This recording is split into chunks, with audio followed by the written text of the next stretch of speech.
അപ്പൊ നമ്മൾ ഇന്നത്തെ വീഡിയോ എന്ന് പറഞ്ഞാൽ ഉണക്കച്ചെമ്മീന്റെ മസാലയുമായിട്ടാണ്. അപ്പൊ ഉണക്കച്ചെമ്മീനുണ്ട്, ആവശ്യത്തിന് ഉള്ളിയുണ്ട്, വെളുത്തുള്ളിയുണ്ട്, ഇഞ്ചി, പച്ചമുളക്. ഇനി നമുക്ക് ആദ്യം ഒന്ന് ഉണക്കച്ചെമ്മീൻ വറുത്തെടുക്കാം. നമുക്കൊന്ന് ഉണക്കച്ചെമ്മീൻ വറുത്തെടുക്കാം.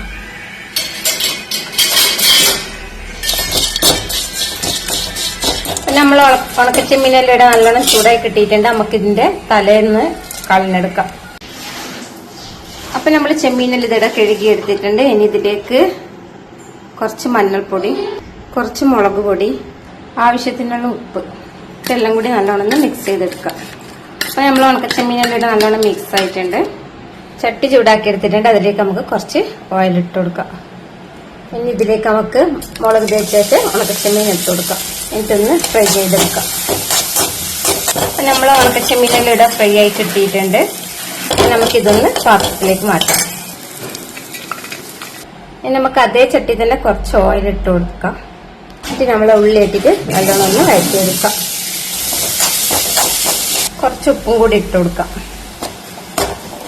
ഇതിലേക്ക് നമുക്കൊരു പകുതി തക്കാളി ഇട്ടിട്ട് നല്ലോണം ഒന്ന് വഴറ്റിയെടുക്കാം.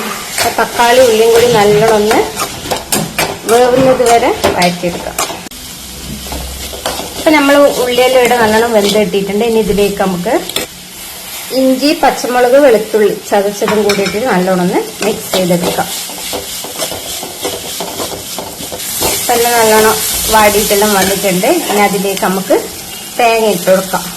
തേങ്ങ നല്ലോണം ഒന്ന് വറുത്തെടുക്കാം. അപ്പൊ ചോറിന്റെ കൂടെ എല്ലാം കഴിക്കാൻ നല്ല ടേസ്റ്റാണ്. ഇത് മാത്രം മതി ചോറിന്റെ കൂടെ തിന്നാൻ വേണ്ടിട്ട്. അപ്പൊ നമുക്ക് ഒരു നല്ല ഒരിതാണ്. അപ്പൊ എല്ലാവരും ട്രൈ ചെയ്തിട്ടെല്ലാം നോക്കണം. നമ്മളിതാ തേങ്ങയും ഉള്ളിയിലും കൂടി നല്ലോണം ഇടാം വറുത്തെടുത്തിട്ടുണ്ട്. ഇനി ഇതിലേക്ക് നമുക്ക് കുറച്ച് മഞ്ഞൾപ്പൊടി, കുറച്ച് മല്ലിപ്പൊടി, കുറച്ച് മുളക് പൊടി. അപ്പൊ എരിവിന് ആവശ്യമുള്ള മുളക് പൊടി മാത്രം ഇട്ടാൽ മതി. കാരണം നമ്മൾ പച്ചമുളകും ചെമ്മീനിലും മുളകെല്ലാം പുരട്ടി വറുത്തതാണ്. അപ്പൊ ഇവിടെ കുറച്ച് എരിവ് ജാസ്തി ഉള്ളതുകൊണ്ട് തന്നെ ഞാൻ കുറച്ച് മുളക് പൊടി ജാസ്തി ഇട്ടിട്ടുണ്ട്. അപ്പൊ ആ മുളക് പൊടിയും മല്ലിപ്പൊടിയിലെല്ലാം പച്ച ചുവ മാറുന്നത് നമുക്കൊന്ന് വഴറ്റിയെടുക്കാം.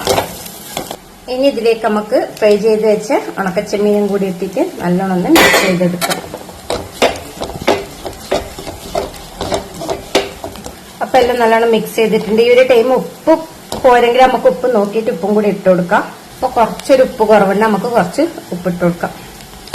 നല്ലോണം ഒന്ന് മിക്സ് ചെയ്തെടുക്കാം. നമുക്കിതൊന്ന് ഒരു 5 മിനിറ്റ് നേരം മൂടി വെച്ച് വേവിക്കാം.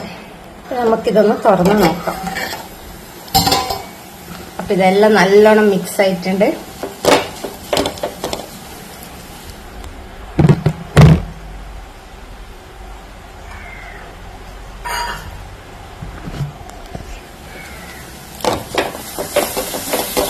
ഇതെല്ലാം നല്ലോണം മിക്സ് ചെയ്തിട്ടുണ്ട്. നമുക്കൊന്ന് ടേസ്റ്റ് ചെയ്ത് നോക്കാം. നല്ല ടേസ്റ്റ് ഉണ്ട്. അപ്പൊ ഞാൻ മാത്രം ടേസ്റ്റ് ഉണ്ട് എന്ന് പറഞ്ഞാൽ പോരല്ല, നിങ്ങളും കൂടി ഉണ്ടാക്കിയിട്ടൊന്ന് അഭിപ്രായം പറയും, കമന്റിലൂടെ അറിയിക്കുക. ഇനി ഇതിന്റെ മുകളിൽ കൂടി കുറച്ച് വെളിച്ചെണ്ണയും കൂടി ഇട്ട് കൊടുക്കാം. അപ്പൊ നമ്മള് ഉണക്കച്ചെമ്മീൻ മസാലയുടെ റെഡി ആയിട്ടുണ്ട്. അപ്പൊ നമ്മളെ വീഡിയോ ഇഷ്ടമായതാണെങ്കിൽ കടിക്കുക, കമന്റ് ചെയ്യുക, സബ്സ്ക്രൈബ് ചെയ്യുക. അപ്പൊ നിങ്ങളുടെ അഭിപ്രായം പറയാൻ മറക്കല്ലേ.